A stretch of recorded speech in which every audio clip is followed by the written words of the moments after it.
And welcome back to my Tumblr where we are world building, we're writing fantasy, and we're indulging in stories. And this is going to be a probably semi snippy video. I imagine it's probably going to be on the quicker side, but definitely quicker than the last one. Because quite frankly, I want to get more content up on the YouTube channel, and between the process I have of writing, recording, editing, uploading, and then trying to indulge my more creative endeavors to to go do some drawing, to go and do some more reading, to like fuel the engine really to keep my interest and my thought processes alive. It's just taking a bit, taking a bit of an adjustment, trying to schedule everything. So I don't have the YouTube quite firing as quick and as engaging as I want it to be, but we're working on it and it's definitely improving. Now, someone asked on the Reddits, they asked, hey, give us an introduction to your world in 4 lines. So I wrote, imagine a world where legacy lingers in the lands and literally what you do will echo forever. Then imagine men with less decent histories and secrets who will try to control that phenomenon. Immortality is within reach. A life lived well may permeate the boundaries of death, and the past directly influences our future. Yet, our connections to the past and power of knowledge is at risk from those who choose to sever it. This is the 4 sentence introduction. Now, there's more to this than those because we got questions. The first question was, how does this happen? Well, it manifests in a whole host of ways. One of the first is the most accessible form. This is the archives, which we spoke about a bunch of times, and I'm not going to do a read for read of this anymore. I am now going to just talk, and this is here as a more physical copy for you. But the archives is a place where bones have been engraved with powerful symbols. So this is where the archivists and Olivia have gone. Olivia has gone now to the remaining archives, and there used to be more of them, but they are being destroyed. They are being reduced in number, and they are being reduced in significance. But in this world, it is possible for someone to do a controlled seance, to have like many, many ghosts, many, many souls, and almost sort of a database or a search engine of spirits. So you can go to a very powerful seance and speak to many, many spirits at once. See, so that can be contacted and serve as libraries of memories, guides, mentors, teachers to future generations. This is an interesting role, I think, because you get spirit guides or ancestors, but never like a very, at least in my experience, a very strong, almost conversational flow between the generations. So that's something I really wanted to mess with and dabble with in this. Now, after this, things are more specialist. There's remnants, and this is the idea. So, as I say here, if a king was to wear a crown on every single day, and he was to, cast decisions over his kingdom, that crown is going to harness some level of this human sacrifice that goes into his decisions. It's also going to harness some level of the power and persuasion that he commands.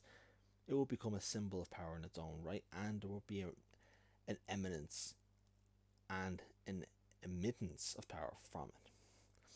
Now, this is also a lensing tool and amplifies certain aspects. So again, the crown would amplify power, arrogance, pride. But if it was a sword, you would get things like wrath and conquer mentality, and whatever aspects you choose to make important will define. And this is kind of an allegorical piece on how history in general works, because you would think a war correspondent is a non-biased source because they were there, and they were just recording what they seen. But you've got to imagine they went to correspond in the war for a reason. Every single narrative, every single take on history has a lens, it has a bias, and those do inform us. So this is kind of We're playing with like history. Those who do not know their history are doomed to repeat it, but also the nature of historical writing in general.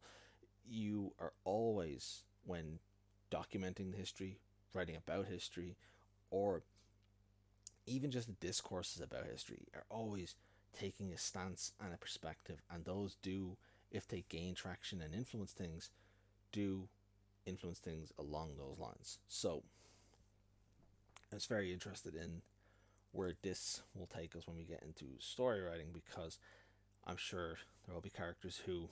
So my plan for the book and for the short stories is to deal with multiple perspectives, and I'm pretty sure some characters will be very, as well as some of the writing already, they will be very well kind of imagined as more complex villain in one story, hero in another, and somewhere in between in a reality.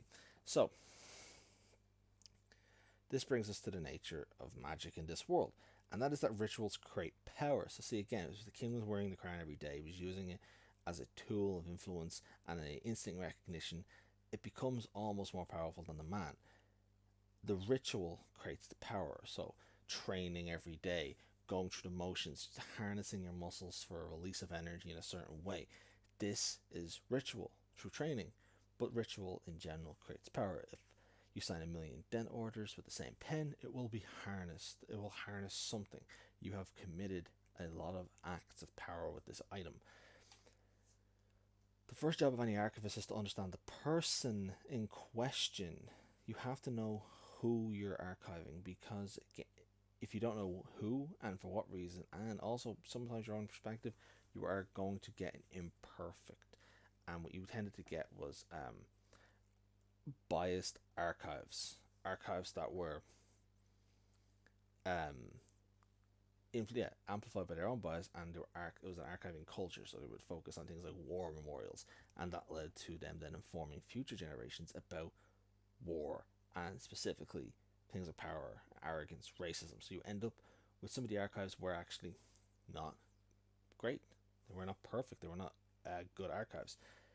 Now, a more dark take now is the Greys one, which we spoke about before, and these are characters who are not dying. It's effectively they die, but they will be reincarnated. So they possess the living, and often to the point of the living person's death. The Graysmen will carry remnants with them, however. So as they are in the body, they will speak to your friends, your family, and they will begin to feel your feelings. So once dead, they must be purged of human aspects, which involves the skin tone. So this is in the very first story. If you remember, it was the book with the skin and the symbols on it, and that was effectively the flesh of one of Shadon's previous hosts. They had been skinned and turned into a book as a way for Shadon to rid himself of any human element that he had picked up while wearing that person. Now, books bound of the possessed flesh and filled with, so this is this section here. Now, some have been known to keep slivers and pieces, and these are these can be things like an accent or a food preference or something that they've technically never eaten, or memories of certain like music, and this is due to the complex nature of memory and the almost impossible nature of censorship. So this is again another little piece of kind of allegorical. A lot of this is like ideas I see in real life, and then I put them in the fantasy, and they're unrecognizable in this context. But some of the messaging, I'm not trying to make a point. I'm just trying to take some of its depth and kind of leech some of that from it. So some of that still exists in this, where there's going to be an element of maybe people trying to find out who they were, or trying to like discover things that were being hidden from them. Now, one of the most powerful forms of this echo, this like lingering memory in the world, is a legacy. And these are places of power. So you can imagine where massacres have been carried out.